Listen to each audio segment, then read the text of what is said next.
nous a donné pour que nous puissions en parler tout au long. Nous étions en prière et Dieu nous a parlé et Dieu nous a donné un message à transmettre à l'Église. Et le message que je vais prêcher aujourd'hui, c'est le message qui nous a été transmis de la part de Dieu pendant la prière et que Dieu a confirmé par la bouche de beaucoup de gens. Et c'est le message que nous voulons partager avec nous aujourd'hui. J'ai intitulé le message d'aujourd'hui, on y va papa, je parlerai sur les 3 dimensions de la sanctification. Les 3 dimensions de la sanctification, c'est le thème que Dieu a permis que nous puissions exploiter aujourd'hui. Le premier texte que Dieu a permis que nous puissions le lire, nous irons les chercher dans le livre de 2 Corinthiens, chapitre 7, verset 1. 2 Corinthiens, chapitre 7, verset 1. Est-ce que nous sommes tous là? La Bible nous dit, dans 2 Corinthiens, chapitre 7, verset 1, « Ayant donc de telles promesses, bien-aimés, purifions-nous de toute souillure de la chair et de l'esprit, en achevant notre sanctification dans la crainte de Dieu. » Je reprends encore. « Ayant donc de telles promesses, bien-aimés, purifions-nous de toute souillure de la chair et de l'esprit, en achevant notre sanctification dans la crainte de Dieu. » Amen. Nous allons tête baissée, nous allons prier. Éternel Dieu de gloire, Seigneur, maintenant que nous voulons parler de ta part, Prince de paix, parle-nous. Dispose nos cœurs afin que nous puissions écouter ta parole. Éternel Dieu de gloire, nous sommes arrivés en ce lieu non pas écouter un homme, mais nous sommes venus t'écouter. Seigneur, enseigne-nous tes voix, éclaire notre intelligence, éclaire notre sagesse, Adonai. Papa, nous éloignons loin de nous tout esprit d'intellectualisme, de résistance à la parole, des distractions, des somnolences et des fuites des pensées. Sers Saint-Esprit de Dieu, toi qui es l'enseignant par excellence, enseigne-nous, parle-nous, instruis-nous, dans le nom merveilleux et précieux de notre Seigneur Jésus-Christ. Nous disons Amen. Bien-aimés, aujourd'hui nous allons parler de la sanctification, tel que vous l'avez vu, le thème que Dieu nous a donné pour qu'on en parle. En fait, ici dans ces versets,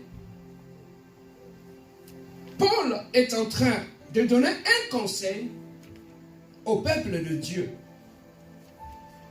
Et ce conseil a beaucoup attiré mon attention. Il a dit aux siens, nous avons des promesses que Dieu nous avait données. Nous avions beaucoup de promesses que nous avons reçues de la part de Dieu. Et tellement que nous avons des promesses, nous devons aussi nous comporter par rapport aux gens qui ont des promesses. Et quelles sont les promesses que nous avons? Nous avons des excellentes promesses que nous avons reçues de la part de Dieu. Mais pour que nous puissions bénéficier de toutes ces promesses, la première des choses que nous devons avoir, c'est d'abord la sanctification. Sans la sanctification, il nous sera très difficile d'accéder aux promesses de Dieu. Tout au long de l'année 2020, la Bible nous dit, je connais les projets que j'ai formulés pour vous, des projets de bonheur et non de malheur, et de projets de paix, afin que vous puissiez avoir un meilleur avenir. Donc Dieu a besoin que tu sois bien tout au long de l'année 2020. Dieu a besoin que tu puisses réussir. Parce que la joie de tout parent est de voir son enfant réussir. Avoir son enfant aller loin. Aucun parent ne peut souhaiter le malheur ou le malheur de son enfant. Alors pour que nous puissions hériter ou bénéficier de toutes les promesses que Dieu a prévues pour nous tout au long de cette année il nous faut des conditions à remplir. Voilà pourquoi l'autre fois j'avais dit, il y a deux fois lorsque nous demandons quelque chose en prière à Dieu, au lieu que Dieu te puisse répondre, Dieu te donne des conditions à remplir. Alors, amen. Lorsque nous prions et que nous demandons des choses à Dieu, écoutez-moi bien, lorsque nous demandons des choses à Dieu dans la prière, Dieu ne te donnera pas forcément tout ce que tu lui demandes. Mais Dieu d'abord, il te donnera des conditions à remplir pour que tu puisses accéder à ce que tu lui demandes. Allô? Amen. Et parmi les conditions que Dieu te demande pour accéder à tout ce que tu lui avais demandé en l'année 2020, c'est d'abord la sanctification. Purifions-nous. Bien-aimés, souvent dans nos églises, nous écoutons, cette année, c'est une année de grandeur, c'est une année de victoire, c'est une année de ceci. Deux fois du 1er janvier jusqu'au 31 décembre, on ne voit même pas tout ce qu'on avait demandé à Dieu, n'est-ce pas? Amen. Mais pourquoi nous ne le voyons pas? C'est parce que nous ne remplissons pas les conditions qui vont avec les bénédictions. Lis dans ta Bible et tu vas trouver partout dans la Bible. Dieu a dit à Moïse, à Abraham, sors dehors. Regarde le ciel, qu'est-ce que tu vois? Il dit, tu vois les étoiles. Il regarde la terre, qu'est-ce que tu vois? Il voit le sable. Il dit, je te bénirai, je te donnerai une nation qui est comme les étoiles que tu vois. Je te donnerai un peuple terrestre qui sont comme le sable que tu vois. Mais à une seule condition. D'abord, sors de ta patrie. Sors de la maison de ton père, sors de la maison de ton père. Ça veut dire que tu as des mentalités que tu dois quitter pour que tu puisses accéder à ce que moi je t'ai promis. Nous ne recevons pas parce que nous ne voulons pas quitter certaines choses dans la vie. Nous ne recevons pas parce que nous ne voulons pas perdre certaines choses dans la vie. Avec Dieu, c'est la loi de qui perd gagne. Lorsque tu perds, tu gagnes. Lorsque tu perds certaines choses dans ta vie, c'est alors que tu vas commencer à gagner. Si tu ne veux pas perdre, tu ne gagneras jamais. C'est lui-même Christ qui nous a montré. Il a perdu sa vie sur la croix pour qu'il puisse nous gagner. La loi de qui perd, gagner. Donc, lorsque tu es là, Yaya, il y a des choses que tu dois perdre aujourd'hui, que tu vas commencer à perdre aujourd'hui, si tu veux gagner quelque chose de grand de la part de Dieu. Tu veux gagner beaucoup, perds aussi beaucoup. Si tu veux gagner de grandes choses dans ta vie, il faut aussi que tu puisses perdre de grandes choses dans ta vie. Dieu a dit à Abraham, le père de la foi, pour qu'il soit le père de la foi, Abraham avait perdu son fils unique. Dieu lui a demandé, donne-moi ton fils unique. Et lorsqu'il était capable de donner son enfant à Dieu, et Dieu lui a appelé le père de la foi. Alors, amen. Est-ce que quelqu'un est en train de bénir ce matin? Amen. Alors, nous remarquons une chose. Ici, Paul dit, mais bien aimé, tellement que nous avons des promesses tout au long de cette année 2020, purifions-nous. Purifions-nous. Yaya, sans la purification, tu n'accéderas jamais aux bénédictions de Dieu. Et 2019 sera pareil que 2020. Tu seras dans la présence de Dieu, où il y a toutes sortes de bénédictions, mais tu ne vivras jamais les bénédictions de Dieu. Est-ce que quelqu'un est en train de te bénir? Amen. Regarde ton voisin, dis-lui, mon ami, tu dois perdre des choses dans ta vie. Oh, même s'il ne sourit pas, regarde, dis-lui, tu vas perdre des choses. Même s'il te fait perdre, dis-lui. N'aie pas peur, dis-lui, tu as des choses à perdre. Maintenant, dis-lui encore, tu as une décision à prendre avant de sortir d'ici aujourd'hui.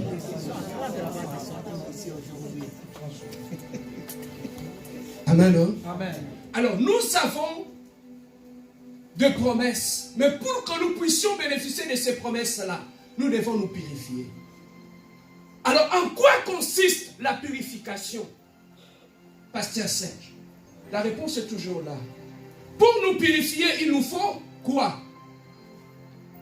Nous devons ôter toute souillure de notre chair, toute souillure dans notre esprit.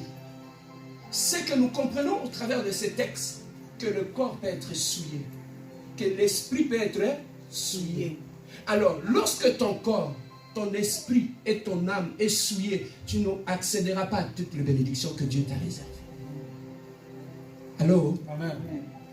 Aujourd'hui, quand tu poses la question à un chrétien, il te dira, j'ai abandonné le monde. Je suis dans les Seigneurs aujourd'hui. Qu'est-ce qui prouve que tu es devenu un enfant de Dieu? Souvent, j'entends les gens dire, pasteur, je ne fréquente plus le boîte de nuit. Je ne porte plus le mini-jupe. Pasteur, je ne me bats plus dans la rue. Pasteur, je ne bois plus d'alcool. Parce que je suis devenu un enfant de Dieu. Oui, bien-aimé, la sanctification va au-delà de toutes ces choses. Être un enfant de Dieu, je vais te choquer. Être un enfant de Dieu, ce n'est pas abandonner le mini-jupe. Détrompe-toi. Être un enfant de Dieu, ce n'est pas arrêter d'aller dans des boîtes de nuit. C'est plus que ça. Être un enfant de Dieu, c'est de donner sa vie à Dieu, afin qu'il puisse régner en toi comme ton Seigneur et comme ton Sauveur. Tu peux abandonner le boîte de nuit, tu peux arrêter de porter de mini-jupe, tu peux arrêter tout le mal, mais continuer à pécher au fond de toi. Il y a une autre forme de péché que nous avons développée à l'église. C'est l'hypocrisie. Allô? Amen. C'est l'hypocrisie. Voilà pourquoi nous sommes à l'église. Nous n'accédons pas aux bénédictions de Dieu. Pourquoi? Parce qu'il y a des conditions que nous ne remplissons pas. Est-ce que je peux avancer? Amen. Lorsque Dieu a créé l'être humain, j'entre maintenant dans mon thème. Lorsque Dieu avait créé l'être humain, Dieu l'a créé en 3 parties. En fait, l'être humain est tripartite. Dans l'être humain, il y a l'âme, il y a l'esprit et il y a le corps. Les 3 parties qui composent l'être humain. Donc, ce qui fait l'être humain, il y a le corps qui est l'enveloppe. Il y a l'âme et il y a l'esprit. Chaque partie qui constitue l'être humain a un rôle à jouer. Dieu est esprit. Lorsqu'il a dit à l'homme, créons l'homme à notre image. Si Dieu est esprit et qu'il avait créé l'homme à son image, donc l'homme est aussi esprit. Est-ce que tu es esprit? Allô? Regarde ton voisin, est-ce que tu vois un esprit là? C'est que l'homme est un esprit. Allô? Lorsque nous disons que je connais X ou Y, tu les connais, tu connais son enveloppe. Connaître l'homme, c'est connaître son esprit. Je le connais tellement bien. J'ai grandi avec lui. Tu connais l'enveloppe. Mais l'homme, c'est l'esprit. Voilà pourquoi, lorsque l'homme, l'être humain, veut entrer en contact avec Dieu, qui est esprit, ce n'est pas avec la chair, c'est avec l'esprit de Dieu qui est en nous. Donc l'homme est esprit. Maintenant, qu'est-ce qui constitue l'esprit? Qu'est-ce qui constitue l'âme? Qu'est-ce qui constitue le corps? Donc l'homme est esprit. Pour qu'il puisse vivre sur cette terre des hommes, Dieu a pris cet homme. Il l'a placé dans un corps. Et il lui a placé dans un corps afin que l'homme puisse fonctionner dans ce monde matériel. Donc, l'homme est un esprit possédant une âme vivant dans un corps. Est-ce qu'on me comprend? L'homme est un esprit possédant quoi? Une âme. Et vivant où? Donc le corps n'est que là, l'enveloppe. Allô? C'est ça? Hein? Donc l'homme n'est que l'enveloppe. Voilà pourquoi, bien-aimés, ici, lorsque Dieu nous demande la sanctification, il demande la sanctification sur le plan âme, sur le plan corps, sur le plan esprit. Nous devons nous sanctifier par rapport à notre esprit, par rapport à notre âme et par rapport à notre corps. Alors, maintenant, qu'est-ce qui constitue l'âme? Tes émotions, la colère, la tristesse, tout ce qui est sentiment vient de ton âme. Tu as 3 parties. Les émotions. L'âme est le siège des émotions. Tes émotions, quand tu es fâché, ça vient de ton âme. Amen, hein? Alors, lorsqu'on parle en termes de l'intelligence, le penser, ça vient de son esprit. Si tu sais très différencier cela, tu vas comprendre la suite de mon enseignement. J'aimerais que tu puisses très bien comprendre cela. Te penser, ton intelligence, ça vient de ton esprit. Voilà pourquoi on nous dit les œuvres de quoi? De l'esprit. Les œuvres de l'esprit, c'est ce que ton esprit produit. Amen. Alors, ton âme, c'est ça que tu vois. C'est comme les gens du monde disent, il a trouvé l'âme saine. Ton âme est le siège de ce sentiment. Quand tu dis à quelqu'un je t'aime, quand tu éprouves la colère, tu éprouves de la tristesse, ça ne vient pas de ton esprit, ça vient de ton âme. Amen, hein? Amen. Alors maintenant, ton corps exécute tout ce qui a ordre qu'il reçoit de l'esprit, de l'âme, et lui, le corps, c'est lui qui exécute. Lui, parce que lui, il n'exécute que tout ce qu'il reçoit comme ordre. Voilà pourquoi, bien aimé, dans tout ce que l'homme pose comme acte, ça peut venir de ton esprit, ça peut venir de ton âme. Donc, lorsque tu regardes un être humain agir, dans ce qu'il pose comme acte, ça peut venir de son esprit, ça peut venir de son âme. C'est ce que la Bible nous appelle le fruit de l'esprit. Le fruit de l'esprit, c'est ce que ton esprit produit. Alors, ton esprit peut être malade. La maladie de l'esprit existe. Il y a certaines personnes physiquement, ils sont corrects. Tu le vois, lui, en costume, cravate, il est bien habillé. Mais dans son esprit, il est malade. La maladie de l'esprit existe. Il y a certaines personnes que tu peux trouver qu'il est correct, qu'il marche bien, il parle bien. Mais il est malade dans son âme. La maladie de l'âme existe.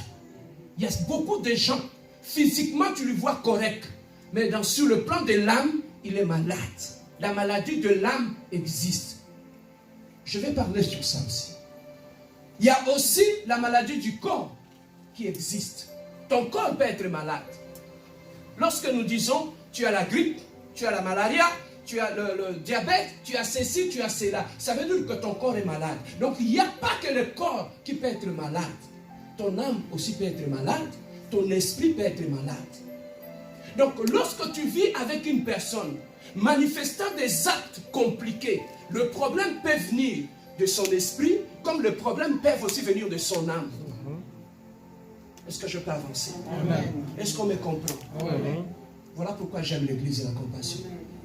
Parce qu'on s'assoit, on comprend les choses. Maintenant, tu commences à comprendre l'être humain. Hein? Deux fois, nous avons des conflits dans la vie. C'est parce qu'on ne comprend pas le fonctionnement de l'être humain. C'est ça le problème. Deux fois, nous échouons dans le choix de nos mariages. Parce que ton choix, tu t'es focalisé sur la chair. Et croyant que la chair, c'était l'homme. Non, la chair n'exécute. Voilà comment nous faisons des erreurs. Elle est belle, il est beau, il est ceci, il est cute, il est ceci. Comme disent nos amis, il est cute. C'est ça. Les il est cute là, ça c'est le physique. Ça n'a rien à voir avec l'humain. Jeune homme, est-ce que tu m'écoutes? Toi qui n'es pas encore marié. La plus grosse erreur de ta vie, tu le feras lorsque tu prendras la décision d'épouser une femme en te fiant à son physique. Ce n'est pas elle. Est-ce que je peux avancer? Amen. Yaya, lève-toi. Viens ma soeur, lève-toi. Lève-toi derrière l'autre. Ça, c'est le corps. Là, c'est son esprit. Lorsque je vais faire le choix de la femme qui est derrière, lorsque je me fie à son physique, les décisions, tout ce que lui dit, ne vient pas de lui, ça vient d'elle.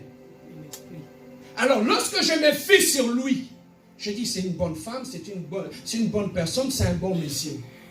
Une fois que je l'épouse, on est dans la même maison. Lui disparaît. Je suis avec elle. Tu peux t'asseoir ailleurs. Est-ce qu'elle, je la connais? Je connaissais celui qui était devant, non? Maintenant, là, nous allons vivre en couple avec une personne que je ne connais pas. Tu vois là où le divorce commence? Tu as épousé un inconnu. Parce que tu t'es fié à l'apparence. Et à la maison, tu ne vas pas vivre avec l'apparence. Tu vas vivre avec la vraie personne.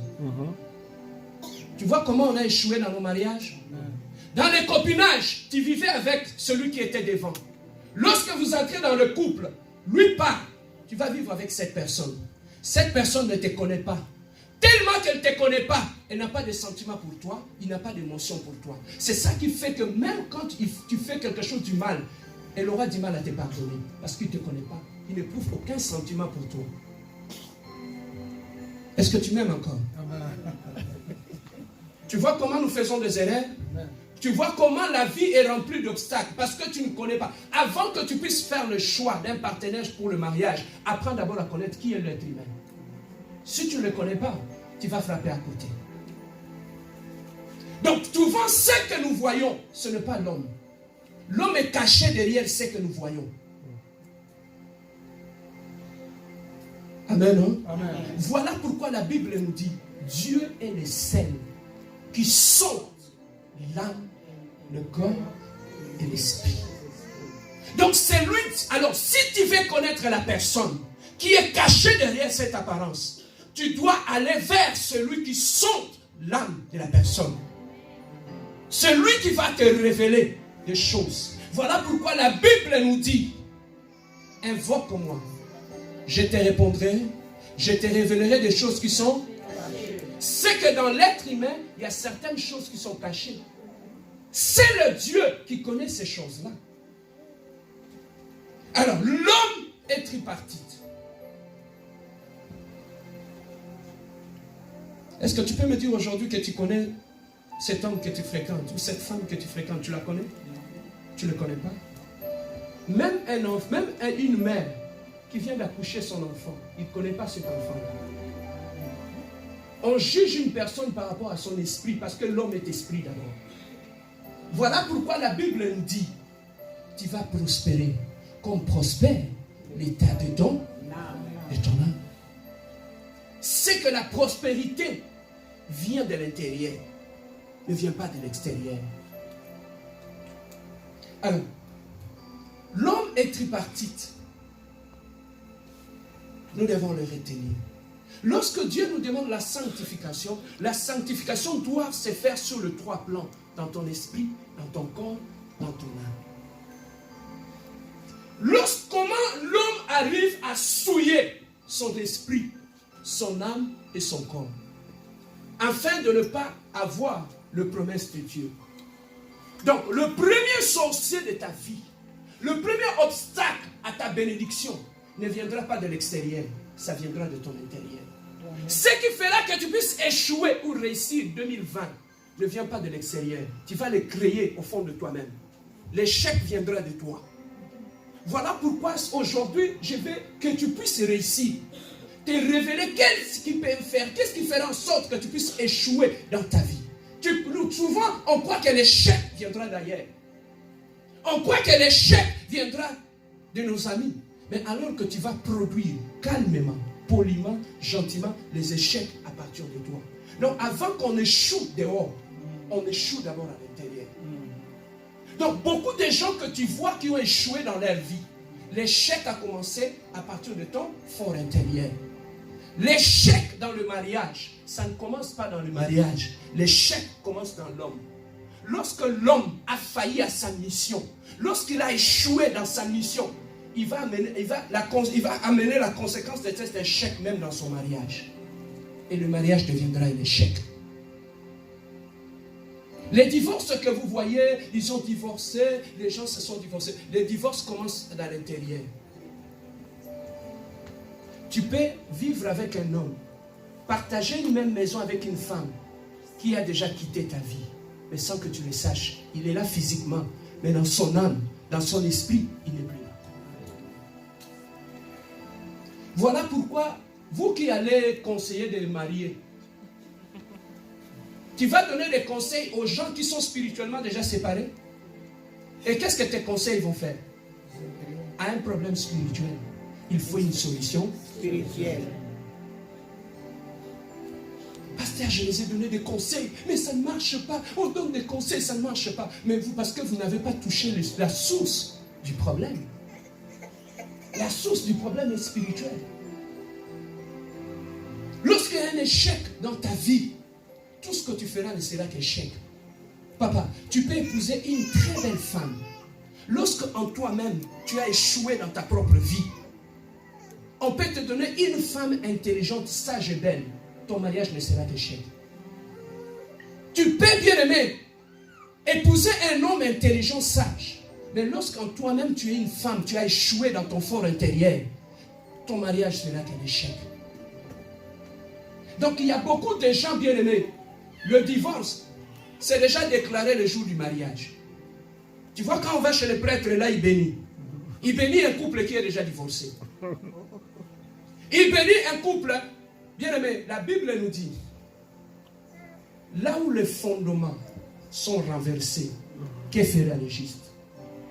Lorsqu'on veut construire ce bâtiment et que la fondation est déjà renversée, tout ce qu'on va bâtir au-dessus, est-ce que ça va tenir? Ça ne sera qu'une question de temps. Amen. Hein? Voilà pourquoi la plus meilleure des choses dans la vie, avant toute chose, construire une bonne fondation dans ta vie. Beaucoup de vies aujourd'hui qui sont un échec, c'est les fondements qui posent un problème. On peut pas bâtir une belle maison, mais quand la fondation n'est pas solide, la maison va s'écrouler. Est-ce que je t'ai fait peur? Tu commences à comprendre les choses, hein? Pourquoi tu dors? J'ai juste une question. Pourquoi le diable t'amène le sommeil quand tu écoutes la parole de Dieu? Amen, hein? Progressons. Il y a 3 parties dans l'être humain, le corps, l'âme et l'esprit. Alors, comment l'homme arrive, pasteur Serge, à souiller son âme, son corps et son esprit? Lorsque nous regardons l'histoire de Joseph, je rentre dans la Bible. Le père de Joseph s'appelait Jacob. Le père de Joseph s'appelait Jacob. La Bible nous dit qu'il avait tellement aimé son fils Joseph qu'il lui avait construit. Quand tu seras à la maison, tu vas lire sa Genèse 37. Il avait construit, le tunique qu'il avait construit pour son fils, c'était à multicolore. Il avait construit une belle habit. Il a revêtu son enfant parce qu'il aimait son enfant. La Bible nous dit, Joseph était fidèle à son père Jacob. Tout ce que ce frère faisait lorsqu'ils allaient paître le brebis, lui il revenait à la maison, il les rapportait à son père. Il était tellement aimé de son père, il était tellement attaché à son père, et cet amour a fait en sorte que son père lui avait confectionné cette tunique à plusieurs couleurs que Joseph portait. L'habit dans la vie, ça représente le caractère. L'habit dans la vie, ça représente ce qui cache ta nudité. Ce qui couvre ta nudité. C'est ça l'habit. Alors, lorsque son père avait confectionné cela, la jalousie, la haine de ses propres frères, après avoir vu comment Joseph était béni, qu'est-ce qu'ils ont fait? La première des choses, ils l'ont enlevé le tunique que le père avait confectionné pour lui. Ils lui ont laissé nu. Et après l'avoir laissé nu, ils lui ont pris, ils l'ont amené, ils l'ont vendu chez le marchand madianite. Ils ont vendu Joseph. Joseph, qui était un enfant à la maison, s'est retrouvé comme un esclave en Égypte. Et là, en Égypte, il s'est retrouvé même en prison, comme un prisonnier, portant la tenue des prisonniers. Lui qui avait la tenue que son père avait confectionnée pour lui, il s'est retrouvé du jour au lendemain portant la tenue des prisonniers. Alors, qu'est-ce qui a fait que cet enfant qui était dans la maison, du jour au lendemain, puisse se retrouver un jour prisonnier? C'est son environnement. La méchanceté qui caractérisait son environnement avait fait en sorte que ça enlevait l'habit qui couvrait sa nudité jusqu'à exposer sa nudité et à se retrouver prisonnier. C'était ses propres frères qui lui ont enlevé d'abord l'habit de gloire que leur père l'avait fait porter. Voilà pourquoi je dis toujours, il faut faire trop attention, même dans nos familles. Les gens qui vont t'enlever ton honneur, ta dignité, ça viendra aussi de ta famille. Ils vont t'enlever cet habit. Ce sont ses propres frères, l'attitude de ses propres frères qui ont fait qu'il puisse se retrouver du jour au lendemain prisonnier. Même à l'église, nous devons faire très attention aux gens que nous appelons frères, sœurs dans le Seigneur. Quand ils ne sont pas de cœur avec nous, la première des choses qu'ils feront, ils vont enlever ta tunique pour exposer ta nudité. Pourquoi vous me regardez comme ça? Les gens qui vont t'enlever ta tunique pour exposer ta nudité, ce sont ceux qui sont tout autour de toi. Quand ils ne sont plus de cœur avec toi, c'est là que le combat va commencer. C'est là que le mal viendra. Le mal ne viendra pas d'ailleurs. Le mal vient du milieu de nous, de nos propres frères. Joseph s'était retrouvé prisonnier. Et comment savoir qu'on est devenu prisonnier? Lorsqu'on peut être libre, croyant qu'on est libre, mais on est prisonnier, spirituellement prisonnier. Comment? Tous les prisonniers, ils portent tous le même uniforme. Ils sont identiques, les prisonniers. Ils portent tous la même uniforme. Lorsque vous êtes dans une famille, qui est une famille prison, vous allez tous porter les mêmes habits. Vous allez tous reproduire la même chose dans vos vies. Regardez la vie de tes sœurs, regardez ta vie. Tu vas comprendre que vous êtes dans une prison. Regardez le sort de ta mère. Regardez ton sort aujourd'hui. Où est-ce que tu en es? Ce que tu reproduis, ça veut tout simplement dire que dans cette famille, vous êtes encore dans une prison spirituelle. Voilà pourquoi vous reproduisez la même chose. Vous portez la même tenue. Celui qui est dans la prison, il n'a pas de menottes dans ses bras. Il a les mains qui sont libres. Les pieds sont libres. Il peut circuler dans la prison. Mais en circulant dans la prison, il peut croire qu'il est libre. Mais il est enfermé. Est-ce que tu n'es pas dans une prison de ta famille? Il y a beaucoup de familles, il y a 3 mois, ce sont des prisons dans lesquelles on se retrouve.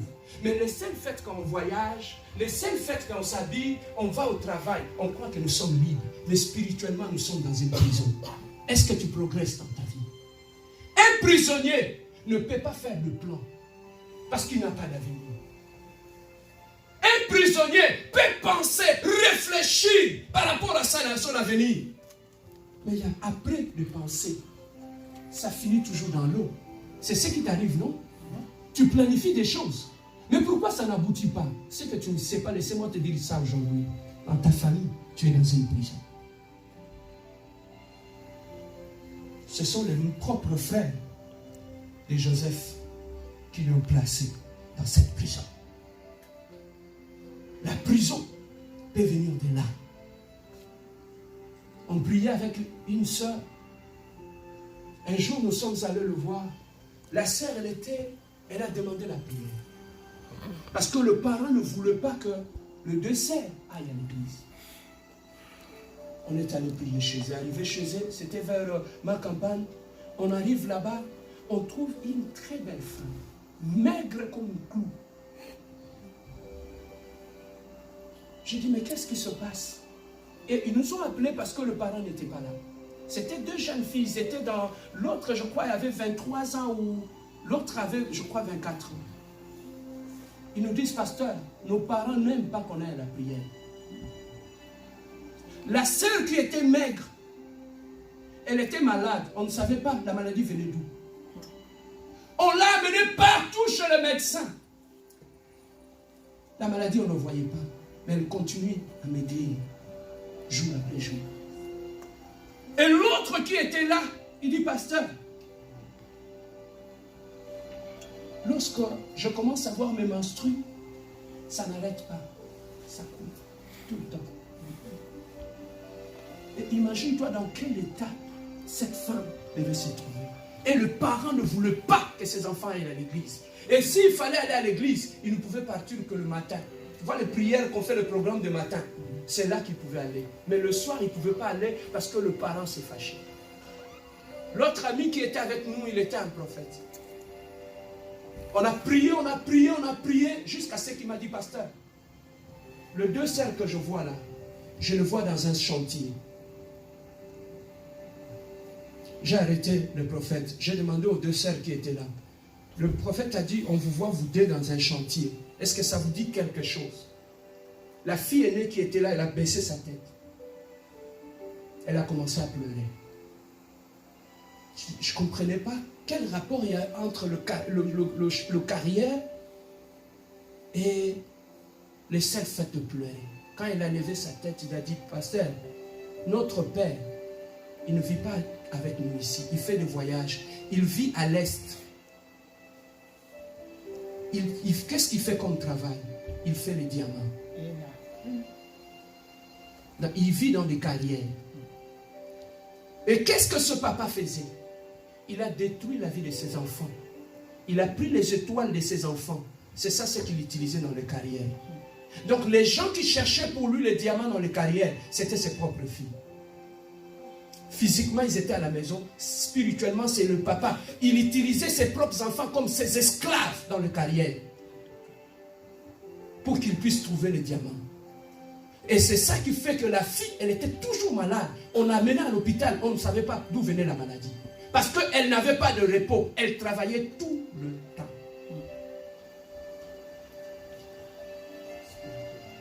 Voilà. Et le sang qui découlait de l'autre fille, la cadette, à partir de ses menstruations, c'est ces sangs qu'on utilisait comme carburant pour aller travailler avec ça. C'est elle qui fournissait le carburant. On utilisait le sang. Parce que dans le monde des ténèbres, ils utilisent le sang.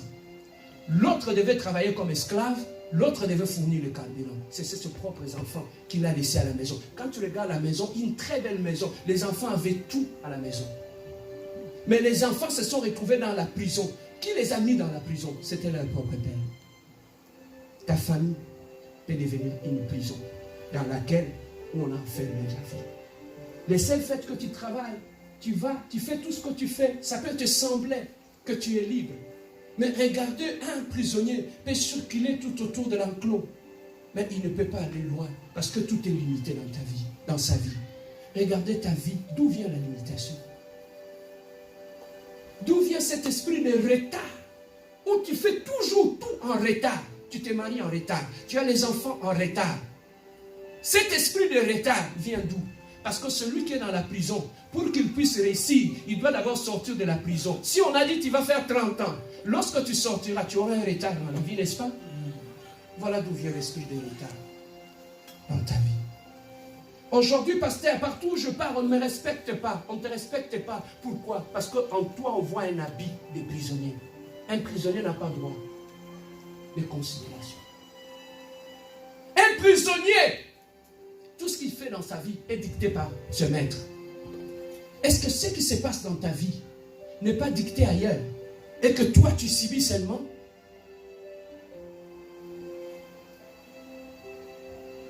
Les prisonniers, dans la plupart des cas,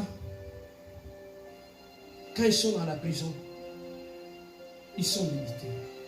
Ils peuvent plus aller loin. C'est dans cet état-là que Joseph s'est retrouvé dans la prison. Or, la prison aussi, lorsque l'homme est dans la prison, son âme est dans la prison, son esprit est dans la prison, son corps est aussi dans la prison. Donc, c'est dans les 3 dimensions qu'on se retrouve dans les prisons. Tu lui demandes beaucoup de choses par rapport au mariage. Mais il t'aime, il ne peut pas te les donner. Parce que cet homme qui vit à côté de toi, c'est un prisonnier spirituel. Il ne peut rien faire. Tu vis avec une femme qui n'arrive pas à te donner le meilleur d'elle-même. Parce que cette femme, c'est une prisonnière spirituelle. Voilà pourquoi les hommes qui passent dans ta vie, tu ne les choisis pas. On te les choisit ailleurs, on les amène chez toi. Lorsque tu es dans une prison spirituelle, on trouvera même une femme pour toi. On trouvera un ami pour toi. Cet ami aura le devoir ou la mission de détruire ta vie. Voilà le genre de personnes qui viennent dans ta vie, ce sont aussi des prisonniers. Pourquoi? Parce que tu es prisonnier. Ceux qui s'assemblent, est-ce que je peux avancer? Amen. Voilà, bien-aimés, comment les choses peuvent arriver dans notre vie.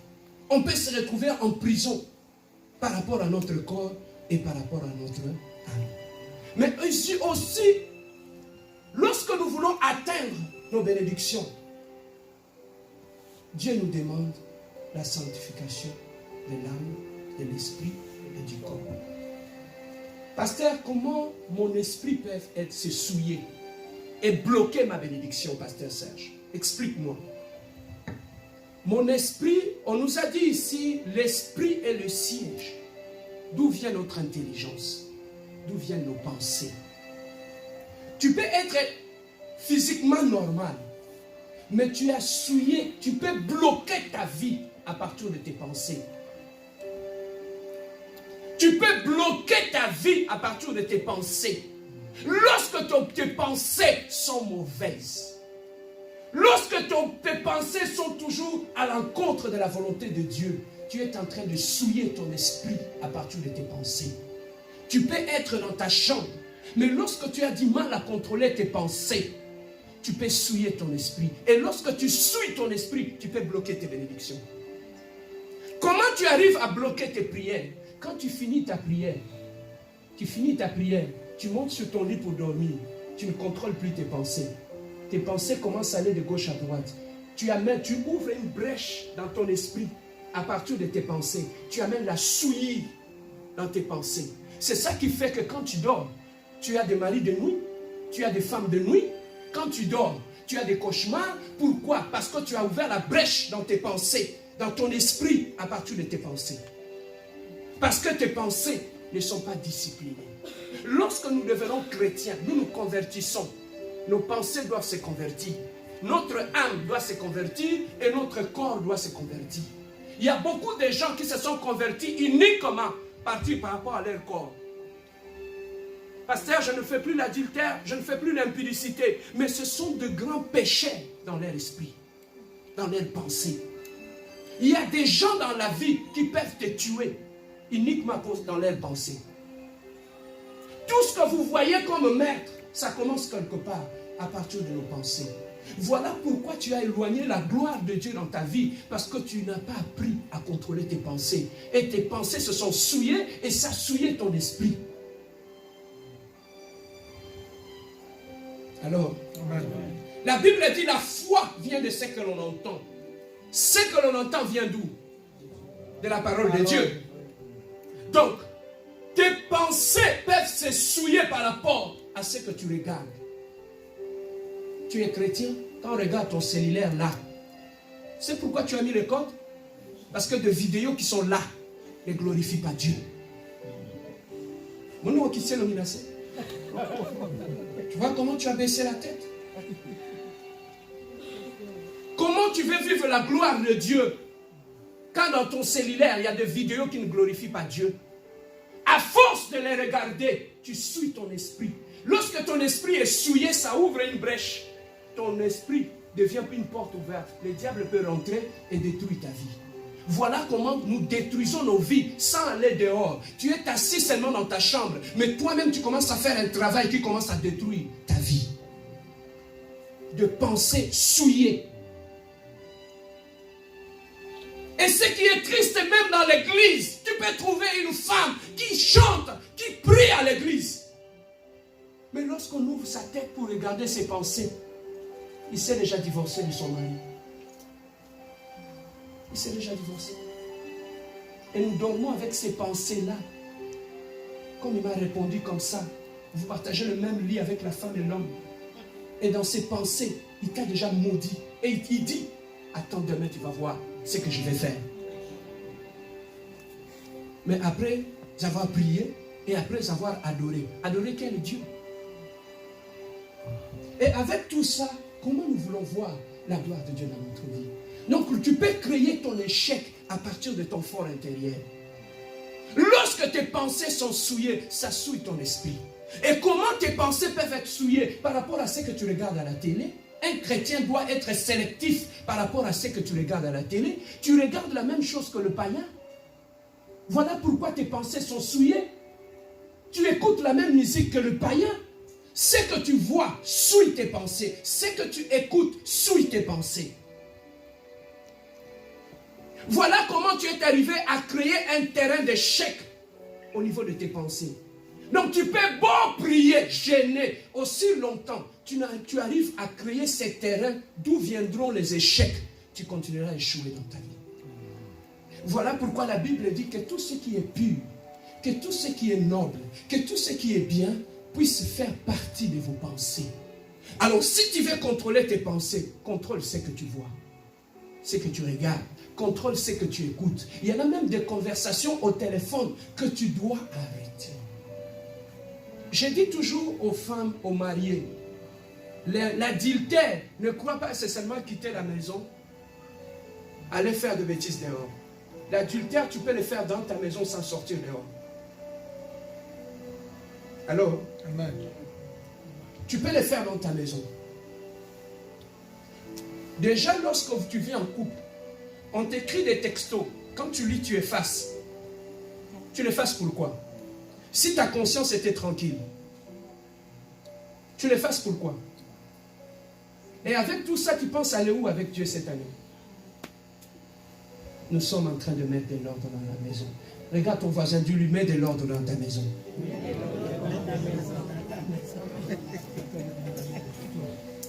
Amen, hein? Lorsque déjà, on commence à avoir des cachotteries dans un couple, ça démontre déjà que le mal est déjà rentré. Moi, mon cellulaire, ma femme peut accéder à n'importe quel moment. Je ne sors pas de la salle de bain quand ma femme touche mon cellulaire.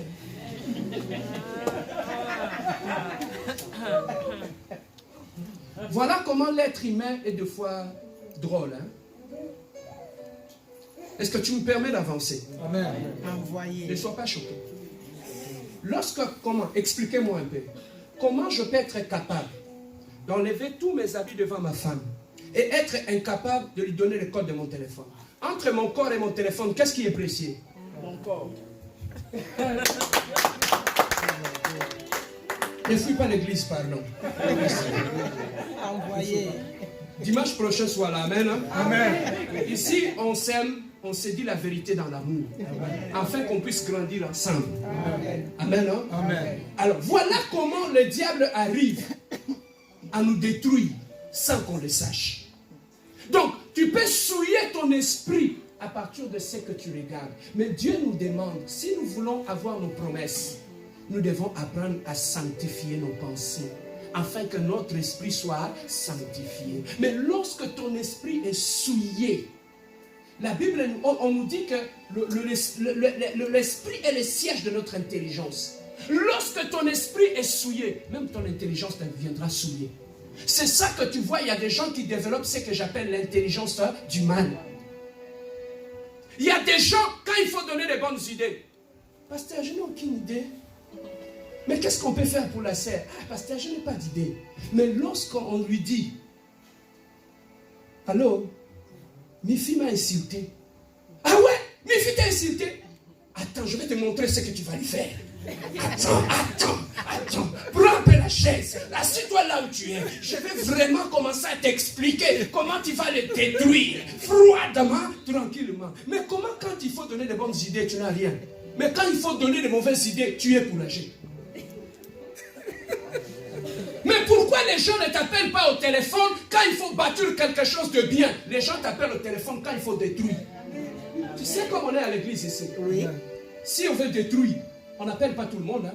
Il y a des gens qu'on cible, qu'on sait que celui-là, si je l'appelle, il peut m'associer à détruire les frères Jimmy. Ne sois pas celui qu'on appelle pour détruire. Regarde ton voisin. Tell him that. Go ahead. Don't be the one we call. Est-ce qu'on t'appelle? Regarde, le Dieu lui ne m'appelle jamais. Appelle-moi pour bâtir. Mais ne m'appelle pas pour détruire. Oh, donnez une belle acclamation à Dieu. Donc, il y a beaucoup de gens que tu vois. Tu peux te marier. Il t'aime, il te montre de l'amour. Mais le problème que ce monsieur a, son intelligence est souillée. Tu peux beau lui dire que tu l'aimes.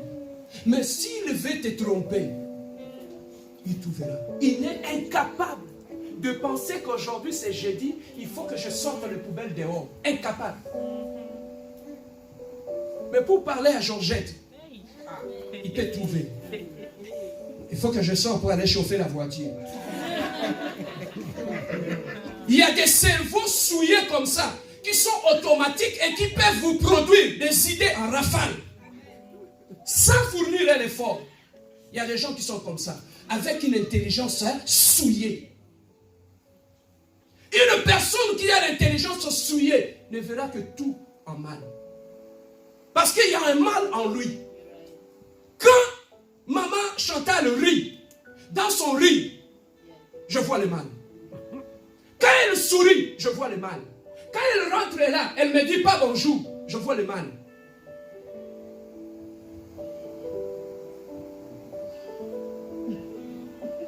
Le mal, des fois, ça ne vient pas des autres, ça vient de nous-mêmes. Est-ce que je peux continuer? Amen. Lorsque tu prends une marmite qui est sale, tu peux prendre la nourriture qui est propre, tu mets dedans. Ça va affecter l'état de la nourriture.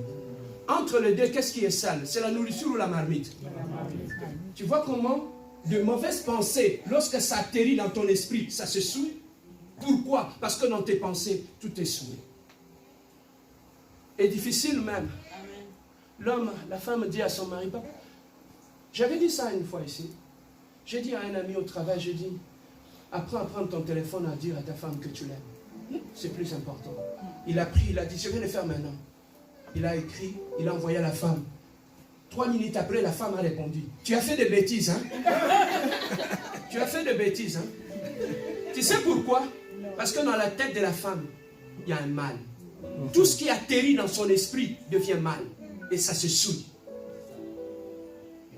Celui qui a un esprit souillé voit toujours le mal partout.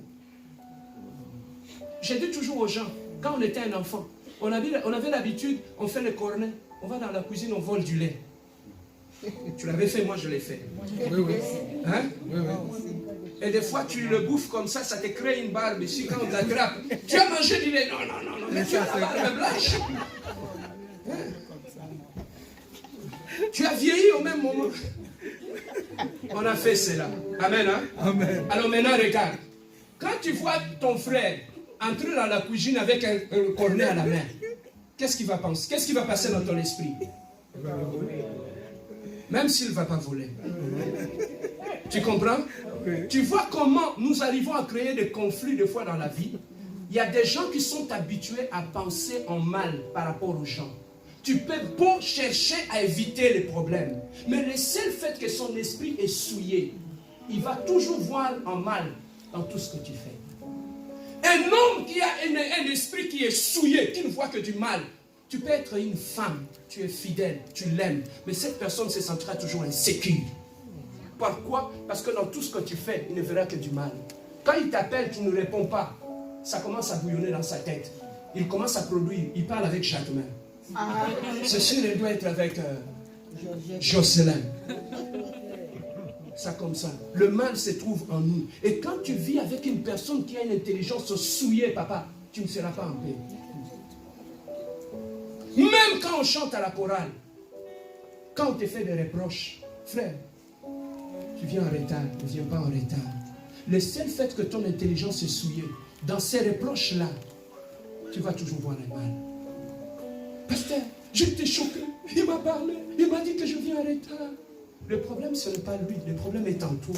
Ton esprit est malade. Tu vois la maladie de l'esprit? C'est ça qui arrive. Maintenant, on descend. Pasteur, pour que je sorte de l'esprit, comment je peux assainir mon esprit? Contrôle ce que tu regardes à l'intérieur. Contrôle ce que tu écoutes. On nous dit que la foi vient de ce que l'on entend. Ce que l'on entend vient d'où? De la parole de Dieu. Commence maintenant à laisser la parole de Dieu entrer dans ton esprit. Bam! pense parole de Dieu, réfléchis parole de Dieu, médite la parole de Dieu et tu vas voir, ça va commencer à nettoyer ton esprit. Les mauvaises pensées vont partir. Tu vas maintenant commencer, tu vas aligner tes pensées à la parole de Dieu. Maintenant, tes pensées vont être façonnées et tes pensées vont avoir la forme. Est-ce que tu peux commencer à faire cet exercice aujourd'hui? Commencer à aligner tes pensées. N'aligne plus tes pensées par rapport aux expériences du passé, mais aligne tes pensées par rapport à la parole de Dieu. Est-ce que quelqu'un est béni par rapport à l'esprit? Amen. Je descends rapidement. L'âme, on nous a dit, est le siège des émotions et des sentiments. Lorsque l'âme est malade, l'âme de l'homme est malade, ça ne produit rien de bon. Ça ne produit rien de bon. Et qu'est-ce qui peut souiller ton âme? Ce sont ton caractère. Le caractère peut souiller ton âme. Lorsque tu as un mauvais caractère, ça peut souiller ton âme. Lorsqu'on parle de mauvais caractère, lorsque tu vis dans la haine, il y a des gens qui sont comme ça. À cause de ce qu'ils ont rencontré dans leur vie, ils vivent dans une sorte de haine, où leur cœur baigne dans la haine. Vous pouvez rire, parler bien, je vis des gens comme ça. Vous pouvez rire, parler bien, ils sont gentils. Mais quand tu as un problème avec lui, il ne te pardonne plus. Donc, son âme est malade. Tout ce qui est pardon n'existe pas dans son âme. La haine vient d'où? Ça vient de la jalousie. La jalousie produit la haine. La haine produit quoi? Produit la dureté de cœur. Il y a des gens qui ont un cœur dur. C'est une maladie, la dureté de cœur. Donc même si tu demandes pardon, pour éviter de pardonner, qu'est-ce qu'ils font? Bon, pasteur, je l'ai pardonné, hein, mais je le garde à distance. Mais je l'ai pardonné. Je dis, tu l'as pardonné? Ok. Tu le gardes à distance? Oui, c'est bien. Tu sais comment on attrape ce genre de personnes? Cite les noms. S'il a dit qu'il a haï, par exemple, pasteur César, il te dit qu'il a pardonné pasteur César, c'est bien beau, laisse-le faire. Si tu veux l'attraper, tu sais quoi faire? Cite le nom de pasteur César là où il est. Tu vas voir son attitude. Quand il parle de pasteur César, tu sens la haine. Il y a des gens qui croient qu'ils nous trompent. Ils se trompent eux-mêmes. Hein? Refuser de pardonner à quelqu'un, c'est comme boire du poison et attendre que quelqu'un d'autre puisse mourir. Tu vas mourir seul. Il y a des gens qui pensent comme ça. Il ne veut pas pardonner. Je ne vais pas le pardonner. Il va rester comme ça. Je ne vais pas le pardonner. Mais tu es en train de boire le poison. Tu vas mourir seul. Moi, si tu mets, il n'y a pas de problème. Tu vas boire seul le poison. Je laisse chez moi, je mange un bon foufou chaud. Hein? Avec l'haricot et du poisson salé. Pendant que toi, tu es en train d'amaillir chez toi à la maison. Papa, garder la haine dans ton cœur, tu vas te détruire seul. Tu sais pourquoi? La haine rend malade. La haine, ça détruit même la peau. La haine, ça détruit même le visage. Il y a des gens, pour savoir qu'ils vivent dans la haine, regardez, ils vieillissent vite. Regarde ton voisin.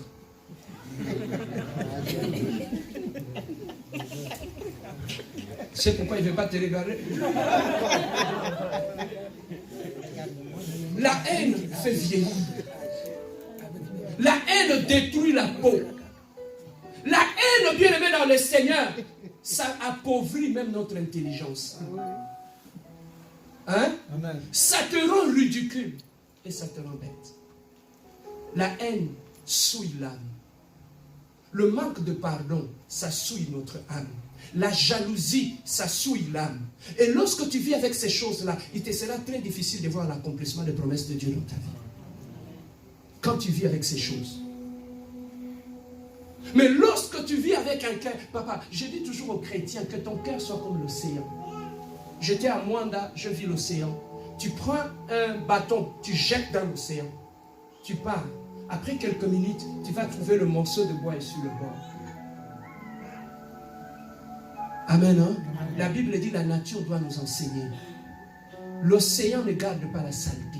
Il jette ça toujours dans le bord. Laisse que ton cœur soit comme un océan. Tout ce qui tombe dans ton cœur, jette-le dehors. Ainsi tu vivras en paix Ainsi, tu vivras le bonheur dans ta vie. L'être humain est faillible. Moi, je l'ai compris. Personne n'est parfait. L'être humain est faillible. Donc, veux ou veux pas, les gens feront toujours des erreurs tout autour de toi. Mais lorsque tu prends la décision de refuser les pardonner, c'est que toute ta vie, tu vivras avec la haine. Quelle perte dans la vie. On ne va pas changer tout le monde dans la vie, mais nous sommes capables de nous changer nous-mêmes. Éviter de souiller ton âme. Et enfin, pour terminer, comment tu peux souiller ton âme? C'est lorsque un seul péché que l'homme peut commettre, c'est l'acte sexuel. Les autres péchés peuvent aller facilement partir.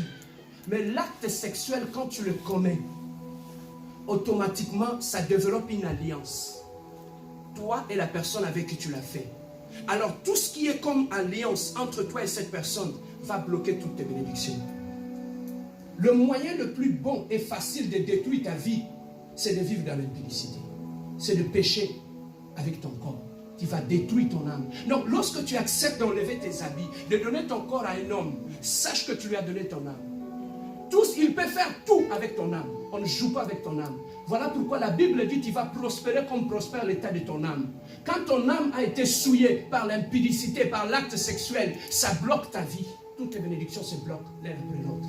Voilà pourquoi Dieu demandait toujours à ses serviteurs, vous pouvez faire tout, mais ne péchez pas avec votre corps. Gardez la sanctification. Ton corps est le temple de Dieu. Dieu dit, celui qui détruira mon temple, je le détruirai aussi. Le moyen le plus facile de détruire le temple de Dieu, c'est avec ton corps. Si tu veux vivre longtemps sur cette terre des hommes, est-ce que les hommes m'écoutent? Amen. Le plus grand secret, mes amis, si tu veux vivre longtemps sur cette terre des hommes, discipline-toi sexuellement. Le sexe t'amènera sur le lit de Dalila. On te coupera les cheveux, les Philistins vont te tuer chez eux. Par manque d'obéissance. Mon Samson, il était un roi, mais il n'était pas sexuellement discipliné. À Koufa. Il est mort comme une bête. Ils l'ont tué, ils l'ont crevé ses ailes. Pourquoi? Parce qu'il n'avait pas une discipline sexuelle. Un homme fort, un homme stable, c'est un homme d'abord qui sait se discipliner sexuellement. Pourquoi tu me regardes comme ça?